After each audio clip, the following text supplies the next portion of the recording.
Today, we've got a story that's going to flip the script on how you think about immigration.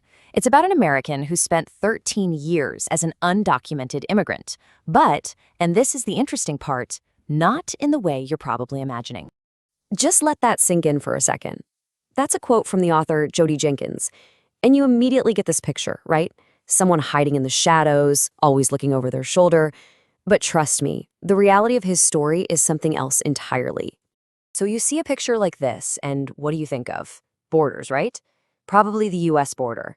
But here's the twist. Jenkins wasn't trying to get into America. He's an American who is living illegally in France. Yeah, that completely changes everything from the get-go. All right, so let's dive into this unexpected immigrant. I mean, he wasn't fleeing war or poverty, not at all. He was chasing an idea, inspired by those lost generation writers like Hemingway, who all flocked to Paris way back when. And this really gives you a window into his head. He just didn't believe in borders, saw them as these, imaginary lines that shouldn't get in the way of art or life for that matter. It was this really romantic kind of artistic quest. He didn't want anything from the country, just the freedom to be there. But that kind of thinking has some very, very real-world consequences. So how did he get by? Well, he basically became the original gig economy worker.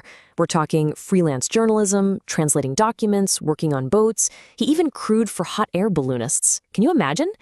This life on the edge, as he calls it, really sharpened his survival skills. It was a constant hustle, out there living in the open, but always having to work in the shadows. And get this one little detail just says it all. For 13 years, his only piece of legal ID was a barge pilot's license. A barge pilot's license. Why? Well, it was one of the only official things he could get without having to prove he was a citizen. That was his one tiny, fragile thread connecting him to any kind of official life. Living like that, it changes you. It forges a certain kind of person. Jenkins points out that the other expats he knew, legal or not, they were all ambitious, adventurous, super entrepreneurial. These are people literally walking a tightrope every single day. And here's the real kicker. He says these are the exact same traits America loves to celebrate in its own stories, the American myth. But then we turn around and question those very same qualities in the people showing up at our borders.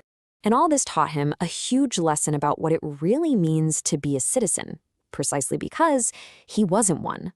He found himself in these situations where he had to choose between his moral duty and his personal legal risk. And in the most intense ways possible. So remember that barge pilot's license? Well, to get it, he had to take a serious first aid course. And here's the thing, that course legally required him to help anyone he saw in trouble. And wouldn't you know it, in the 1 month after he got certified, his character got put to the test, not once, not twice, but 3 times. And these were life or death situations. And this is where it all comes to a head, the ultimate dilemma. On one hand, he's legally and morally bound to help. On the other, he's an undocumented immigrant, and getting involved with the authorities is the last thing he can do.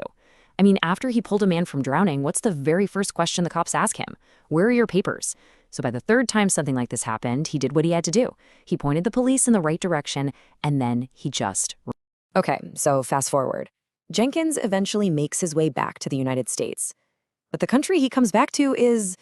well, it's a nation that is completely torn apart over the one issue that had shaped his entire life for 13 years, immigration. This quote, wow, it shows you just how deep the psychological scars were. He tells this story about how he read about a spy during World War II who trained himself to yawn whenever the Gestapo was around. The thinking was, who yawns when they have something to hide, right? It's the perfect cover.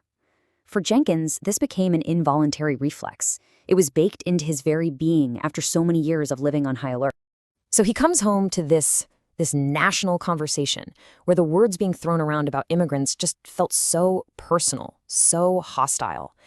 He couldn't help but feel a deep connection to people struggling to make it here. He basically asks, how can America sell this big, beautiful dream to the entire world and then turn around and demonize the very people who are brave enough to chase it? And this really brings us to his final and maybe most important point. He argues that this whole debate, it's not really about what immigrants are taking from us. It's about what their presence forces us to become.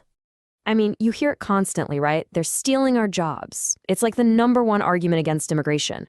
But what if that's completely the wrong way to look at it? What if we're asking the wrong question? He brings up this great quote from the comedian Doug Stanhope. Stanhope saw these people in rags getting arrested right after crossing the border, and he just said, if they're stealing our jobs, we need to retool. It's funny, yeah, but it's also a serious challenge, right? The problem isn't them, it's us. Their hunger, their drive, it pushes us to be better. And that's his whole idea right there. Retooling. It's something he had to do every single day just to survive in France. And his argument is that immigrants don't threaten the American dream, they are the American dream. They're the engine. Their presence forces a country to constantly rethink itself, to get better, to evolve, just like he had to. You take away that pressure to adapt, and what happens? You just stack. He ends with this incredibly powerful quote he saw inscribed on a Vietnam vet Zippo lighter. And it connects two totally different kinds of struggle, the soldier and the immigrant. It really gets that deep, profound sense of appreciation you only get when you've had to fight for your life, fight for your dream. It's a taste, a flavor that you just can't understand if you've always been protected. So he leaves us with this final question to chew on. And it's not really about politics or policy. It's bigger than that. It's about who we want to be. Are we a nation that's afraid of change? Or are we a nation that can harness the incredible energy and grit of the people who fight the hardest just for a